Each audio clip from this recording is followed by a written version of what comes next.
Hi everyone, it's Marin and welcome back to 321 Strong. Today we are going to be foam rolling one of my favorite sections of the body to foam roll, and that is our IT bands. The IT bands are really commonly known for getting tight and creating knots because how often do we actually stretch out the side of our leg? This creates a lot of imbalances, lower back pains, knee pains, and sometimes some weird range of motions that are happening because it's not flexible and it's causing issues. So to get started, you want to take your foam roller, place it on your flat and level surface. We're going to go on our side like we're about to do a side plank. So you're putting the side of your hip or just right at the bottom of your hip here on the foam roller.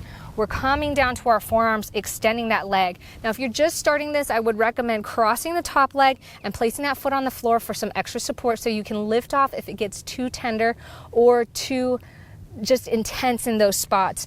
Now we're going to start from the top of our hip and we're going to gently scooch ourselves down to the top of the knee. I'm going to show you placing my legs here so you see how far it goes down. Just right at the top of the knee on the side there.